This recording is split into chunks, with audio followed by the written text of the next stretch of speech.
Donc moi je suis Frédéric Puet, je suis directeur de compte chez Zendesk depuis 5 ans et en particulier sur ces verticales du retail et encore plus en particulier sur cette belle région du Nord qui, comme on le disait, c'était hier soir au dîner, qui est après Paris la deuxième, une grande zone d'Europe où il y a le plus de sièges sociaux du retail.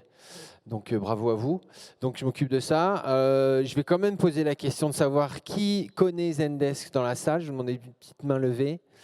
Donc ça va, on progresse tous les ans. Donc pour ceux qui ne nous connaissent pas, en quelques mots, ça doit être le bouton vert. Voilà, on est donc un leader, on est une boîte tech américaine, sans grande surprise. Donc leader mondial de la gestion de la relation client omnicanal. L'omnicanalité auquel nous, on l'entend, c'est les canaux de communication qui vont être utilisés par vos consommateurs, vos partenaires, vos employés pour discuter avec la marque, leurs collaborateurs, etc. Donc ces canaux, c'est le mail, le formulaire, le téléphone, WhatsApp, l'ensemble des réseaux sociaux, les direct messages et tous les canaux de communication que ces requesters, ces collaborateurs, ces consommateurs ont envie d'utiliser avec vous. On va travailler sur 3 piliers. Le premier, c'est encore une fois le consommateur. J'ai l'habitude de dire, le matin, quand on se lève, notre kiff, c'est pas de téléphoner à un support client pour poser une réclamation, c'est d'avoir une information. Donc c'est là où on va venir effectivement assez rapidement sur l'intelligence artificielle, qui est de donner cette information à cet individu sur le canal que lui a décidé d'utiliser. Ça, c'est pour la partie client. Ensuite, la productivité de vos équipes. Passer plus de temps, répondre plus rapidement, augmenter la satisfaction. Ça, c'est le pilier de la productivité. Et le troisième, c'est votre entreprise. Aucun d'entre vous n'a attendu Zendesk pour s'équiper de technologies, que ce soit une base client, un CRM de vente, un programme de feed. Donc tout ça, il va falloir aussi effectivement réussir à travailler avec votre écosystème tech et legacy. C'est l'une des forces de Zendesk, on a un outil SaaS. Voilà, très rapidement sur Zendesk. Alors pourquoi oui. Quand tu nous as parlé, tu as un titre où tu parles d'intelligence artificielle. Oui. Qu'est-ce que ça vient faire dans ton métier? Alors dans notre métier, bon, on n'a pas attendu ChatGPT pour faire de l'intelligence artificielle, ni vous ni nous. Donc aujourd'hui, effectivement, c'est ces piliers-là.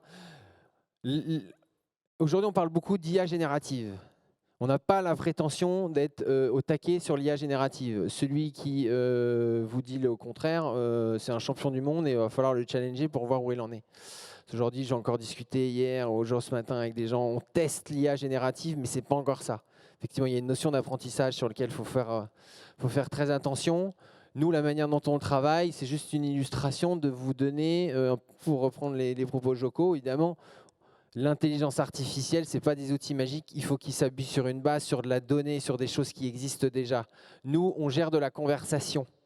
Donc aujourd'hui, ça, ce sont les données qui nous permettent de travailler le LLM, de faire du machine learning et d'alimenter les bots sur la base de ces trillions de données pour pouvoir ensuite gagner en productivité, augmenter la satisfaction de vos clients. Donc c'est un peu de cette manière-là que l'on avance avec l'IA générative. Et on va parler après d'exemples plus concrets. Effectivement. Ok, et donc raconte-nous un peu concrètement l'IA, donc comment tu vois ça, notamment dans le contexte de transformation des métiers et du contexte. Ouais, donc là, c'est un chiffre, on aime bien le mentionner. C'est une étude donc menée par PwC, Global Artificial Intelligence Study. On le communique et on l'utilise beaucoup chez Zendesk pour l'interne. Le chiffre est gigantesque. PwC estime qu'en 2030, la création de valeur et de richesse générée par l'intelligence artificielle sera de 13 trilliards de dollars. Pour donner un ordre de grandeur, c'est le PIB de la Chine et de l'Inde réunis. Ce qui est gigantesque. Je pose ça là. Donc je pense qu'effectivement, ça donne des perspectives. C'est pareil, ils disent toujours, ils ont personne à de boule de cristal. Ce sont l'étude de PwC qui est plutôt un cabinet relativement sérieux. Ce qui est intéressant aussi à noter, c'est que vous avez 6,5 et 6,6 trilliards qui vont être basés sur l'augmentation de la productivité des équipes. Mais surtout qu'il y en a plus de 9 trilliards qui vont être sur la génération de nouveaux business, sur la génération de nouveaux services. Et ils aiment bien mentionner le fait de dire qu'en 2030, il y aura des boîtes qui sont leaders de leur marché qui n'existent pas encore aujourd'hui. Un peu le phénomène des licornes qu'on a connu dans les années 2000. Donc pas inutile dans le contexte économique du moment. Donc voilà, après, effectivement, c'est une interprétation, on aime bien poser ça là. Ils parlent aussi typiquement dans le retail, l'exemple que prend WC dans le retail, c'est ça va être en mesure dans le retail, notamment de pouvoir générer de l'hyper-personnalisation des biens et de faire de la consommation, de pouvoir dire, bon, bah, moi je veux la belle chemise d'Olivier de ce matin ou son pantalon d'hier soir, mais je le veux que pour moi. C'est vrai? Oui, c'est un exemple, et c'est en 2030, donc on est retour vers le futur. Voilà, c'est de pouvoir générer, l'intelligence artificielle va pouvoir générer ce type d'hyper-personnalisation.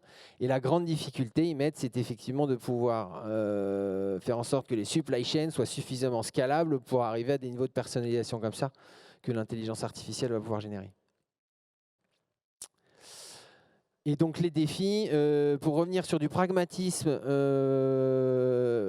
vous êtes en grande difficulté, on voit des profit warnings de partout, on voit des réductions de coûts, on voit des programmes qui sont arrêtés dans tous les grands groupes et les petites et les moyennes entreprises, avec un niveau d'exigence grandissant de la part des clients. Nous, on mène aussi des études, c'est ce qu'on appelle les CX Trends, les tendances de l'expérience client tous les ans, où effectivement le taux de client qui va changer de marque au bout de la première mauvaise expérience augmente tous les ans. On a dépassé les 70%. C'est-à-dire que 70% d'entre vous et d'entre nous, après une seule mauvaise expérience, va changer de marque. Et ça augmente tous les ans, on le constate. Donc il y a des niveaux d'exigence qui augmentent avec des contraintes de plus en plus fortes et un contexte économique entre les crises, les guerres, les pandémies qui se multiplient. C'est très dur de se retourner. Donc ça, ce sont les défis. Et alors, concrètement, qu'est-ce que l'IA permet de faire mieux dans ton domaine dans notre domaine d'activité, par exemple, un exemple très concret, donc je ne peux pas le citer, mais c'est une grande société de streaming de musique française qui travaille avec nous depuis longtemps, a mis en place l'intelligence artificielle de Zendesk. Je rentrerai dans les détails juste après. Et ils ont économisé, à leur échelle, 200 heures par mois au niveau des call centers et des agents. Alors, comment ils ont fait ça? On a plusieurs manières. Nous, on appelle ça donc... Je compare souvent l'intelligence artificielle à la data en disant, bon, la data, c'est super, on en a tous, mais comment on l'exploite? C'est un peu le même principe avec l'intelligence artificielle. Tout le monde en fait, on a tous des grands partenaires, pour ne citer que les AWS, les GCP, etc., les Facebook qui nous en fournissent, mais qu'est-ce qu'on fait avec? Donc nous, à notre échelle, on a la modestie de faire que de l'expérience client et l'humilité. Donc très concrètement, ça va être du triage intelligent, par exemple, où l'intelligence artificielle va identifier sur un canal écrit ou un callbot votre humeur. Est-ce que vous n'êtes pas content? Est-ce que vous êtes content? Est-ce que vous êtes plutôt neutre? Est-ce que on a identifié, grâce à l'intelligence artificielle, que c'est une demande de remboursement, une demande d'ouverture de magasin? Et à partir de là, c'est des choses très basiques, très simples, et de pouvoir assigner soit automatiquement le ticket à la bonne équipe qui s'occupe des remboursements, ou du SAV parce que c'est un problème avec ma machine à laver sur du non-alimentaire. Donc ça, déjà, rien que ce phénomène-là va faire gagner 45 secondes à 1 minute par demande. Donc on est sur des cas d'usage très concrets de ce type-là. Un deuxième exemple, ça va être de mettre en place... Alors ça, c'est juste du canal écrit. Effectivement, souvent, on pense l'intelligence artificielle, GenAI. On parle de chatbot, pas forcément. Vous voyez, tout ça c'est pas on n'a pas besoin de faire. Ça, c'est de l'analyse sémantique, j'allais dire, classique, sauf qu'elle est performante. Voilà, plutôt performance. Qui permettent donc, premier gain que tu évoques, c'est du gain de productivité. Des gains de productivité. Et ensuite, tu me disais qu'il y avait un deuxième gain. Un deuxième gain, là, plutôt pour les clients finaux ou les collaborateurs, c'est de pouvoir aussi, dans un certain nombre... J'ai un problème sur une machine en électroménager qui va nécessiter beaucoup d'échanges avec plusieurs équipes, etc. Et en fait, ça arrive à un niveau 3, une expertise particulière, où il y a un thread gigantesque dans la conversation. L'intelligence artificielle, là, on s'appuie, on fait de l'OpenAI, qui va pouvoir faire un résumé de cette conversation. Pour pouvoir gagner du temps, toujours gagner sur de la productivité. Et éviter de demander au client de répéter pour la 3e fois son problème. C'est ça, ou même à ses collaborateurs, de le faire. Donc ça, c'est des choses très basiques. Donc on essaye d'être très ciblé. C'est facile à démontrer. On a du ROI très rapide, parce que pouvoir mesurer ça sur une équipe bien ciblée. Je reste sur mon exemple de non-alimentaire sur l'électroménager. Vous faites juste ça sur l'électroménager pendant 3 mois et vous allez pouvoir mesurer le temps que vous allez dégager grâce à cette intelligence artificielle. Pareil, je reviens sur mesurer ce que vous faites, définissez les KPI, et il y a des outils, nous on fournit aussi pour Donc, pouvoir ton faire ça. premier payback, en fait, Ouais. est-ce que c'est correct si je le formule comme ça? C'est-à-dire que le payback de la solution directe, au sens très, très financier du terme, tu l'as au travers des gains de productivité. Et on top de ça, par ailleurs, tu améliores l'expérience client. Tu disais, par exemple, plus empathique. Qu'est-ce que ça veut dire, plus empathique, concrètement? Ça Alors veut plus dire quoi? empathique, effectivement, on a des phénomènes de pouvoir faire, on appelle ça du tone shift, donc d'adapter votre ton. Donc on peut générer par rapport au ticket, on sait aussi suggérer des réponses aux agents. Donc il dit, bon, voilà, le client t'a posé ça comme question, il a telle problématique, on a déjà eu ce cas-là précédemment, donc l'intelligence artificielle identifie, voilà ce qu'on a répondu dans 90% des cas, on peut réutiliser cette réponse. On est dans typiquement si je reprends du streaming musical, on a plutôt un ton un peu fun à avoir, et grâce à l'intelligence artificielle, on va devoir reformuler la réponse d'un point de vue un peu plus fun, un peu plus formel, peut-être du tutoiement est-ce qu'on s'agit du Donc, par multilingue. exemple, là, c'est l'exemple qui me venait à l'esprit Ouais. en t'écoutant. La machine peut dire à la personne qui va interagir, est-ce que tu dois vouvoyer, est-ce que tu dois tutoyer? Oui, par exemple, oui. En fonction de l'analyse de sémantique. Donc là, on peut gagner en satisfaction client, en réactivité sur le time shift. Après, sur la partie chatbot, on peut pas y déroger parce que c'est important.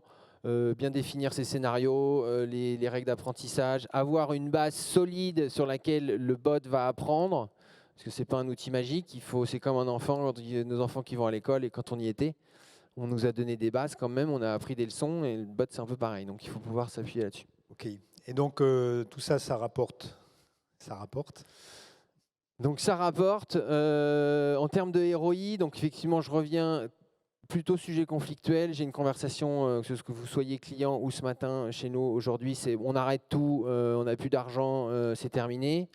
La démarche que l'on a tous, nous les fournisseurs, je pense que Diamart aussi pousse ce phénomène-là, nos partenaires services, les cabinets avec qui on travaille, ont plutôt il n'y a plus de coûts, il n'y a plus de sous, mais il va falloir que vous travaillez sur une approche héroïste, de dire ok, vous n'avez pas de sous, mais l'intelligence artificielle en particulier, parce que c'est mon thème aujourd'hui, va vous faire gagner de l'argent et du payback rapidement. On a le temps, on va faire des tests, on va vous démontrer cette valeur-là. Ouvrez les portes de ce point de vue-là, de plus d'être sur une réduction pure et simple des coûts, parce que de toute manière, nous, on est là pour vous vendre des choses et vous êtes là pour nous en acheter. Et on ne peut pas couper la relation. Enfin, je suis assez direct, mais effectivement, il faut qu'on puisse rester dans le partenariat qu'on a toujours eu, que j'ai personnellement eu avec mes clients, et d'avoir ces discussions-là. On sait que c'est extrêmement compliqué. On a vos chiffres, vous les communiquez, on voit le secteur, on voit les pays, c'est mondial, donc on ne se voile pas la face. Par contre, il va falloir, on peut vous proposer des choses. L'intelligence artificielle, très concrètement, peut aller baisser jusqu'à 30% le nombre d'agents que vous avez à vos supports. C'est ce qu'on appelle typiquement les tâches répétitives et dégager du temps pour les faire travailler sur des sujets à plus haute valeur ajoutée.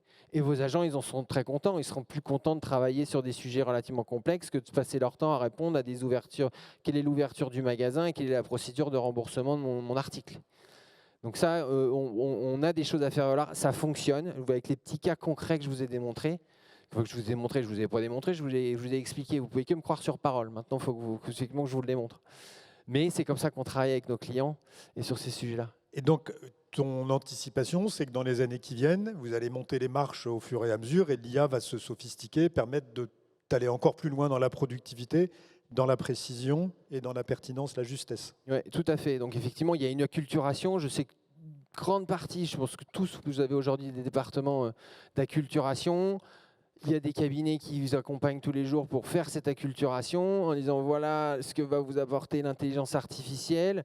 Voilà comment, oui, effectivement, ça va peut-être modifier la manière un peu dont vous travaillez. Alors, Voilà. IA ou pas IA, Ouais. la question qui est peut-être, pour conclure, sur des applications, sur des outils tels que celui que tu proposes, qui se sophistiquent progressivement, ce qu'on voit bien aussi quand on raisonne ROI, c'est qu'il y a certains retailers chez qui les ROI sont meilleurs que d'autres. Tous les prestataires de la retail tech, vous le savez bien, vous avez certains clients qui vous utilisent mieux que d'autres parce que l'implémentation, l'adoption, l'appropriation se fait mieux.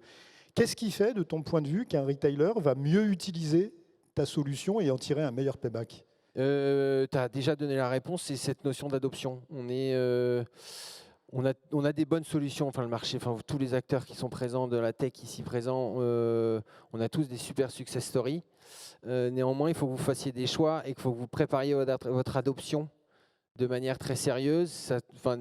Sur notre domaine d'activité, on est sur des sujets qui vont toucher au CSE. Donc effectivement, il faut bien travailler ces aspects-là parce que oui, on va ajouter, alors j'aime pas ajouter, mais on ne peut pas se leurrer, ajouter des gestes éventuellement dans les magasins pour vos collaborateurs ou du moins, ou changer la manière dont ils vont travailler ou répartir leur travail entre le physique et le digital. Faites attention à ça, préparez ça bien. Nous, éditeurs de logiciels, on est équipés, on a des customers, on a tous des customer success qui vous accompagnent, des cabinets qui sont encore là pour vous aider à le faire. Faites bien attention à cette adoption et la préparer parce qu'on va très vite. Les implémentations, c'est valable, je pense pour Joko, ça va très vite aussi. Vous n'avez pas parlé d'implémentation, mais on va tous très vite, ça fonctionne. Donc préparez l'adoption en amont parce que c'est ça qui est le plus long. Quand vous devez former des centaines de collaborateurs, c'est très précis. Donc choisissez vos batailles, soyez très focus sur l'IA. Sur l'IA, c'est être très focus, choisir ses batailles. L'adoption, la préparer très en amont. Et continuez à travailler en partenariat avec nous. Et les croire pas trop s'ils vous disent que c'est plug and play, c'est jamais tout à fait vrai, c'est jamais complètement plug and play, il faut toujours faire du change en accompagnement. Voilà, tout à fait, adoption, change. Merci. Ok. Merci à vous. Merci. Frédéric.